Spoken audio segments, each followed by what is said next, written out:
Bike চালাতে গিয়ে helicopter, হ্যাঁ পিছনে मैं उठाले কি আর হুশ থাকে না?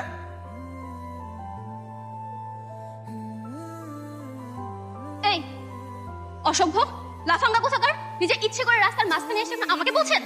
এই কি বলছেন এসব আপনি? আপনি দেখে শুনে বাইক চালাবেন না, এখন যদি আমার বন্ধুর কিছু হয়ে যেত? হলো তো ভালোই হতো, আপনার বন্ধুর একটা উচিত শিক্ষা হতো। বাদ দে না, ভার্সিটি বন্ধ হয়ে যাবে, চল এখান থেকে। বন্ধ হোক, তাই বলে কি ছেড়ে কথা বলবো? আমি এক ফোনে ট্রিপল নাইনে কল দিয়ে আপনাদের নামে বিচার দেব। এই যে আপা, একটু বকবক কম করেন। আর চিংড়ি মাছের মতো এত ফালান কিসের জন্য? আপনাকে যেন নেক্সট টাইম আমার চোখের সামনে না দেখি। দোস্ত, আমি তো মেরে দেখে একদম ক্রাশ খেয়ে গেছি। যেভাবে হোক ওর সাথে আমার প্রেম করতেই হবে। ভাই, এই অদ্ভুত একটা মেয়ের উপরে তোর ক্রাশ খাইতে হবে? দুনিয়া থেকে খাবারের অভাব পড়ছে? আরে বাটা, কি বলিস? এত সুন্দর দেখতে, আমার তো খুব ভালো লাগছে ভাই। তো সেটা তুই আগে বলবি না? আগে বললে কি আমরা মেয়েটার সাথে খারাপ ব্যবহার করতাম? দোস্ত, ও মনে হয় ভার্সিটির মধ্যে গেছে, চল ভিতরে যে নাম্বারটা নিয়ে আসি। ভাই, এই জায়গায় তো হেলমেট আর বাড়ি খাইছে, নাম্বার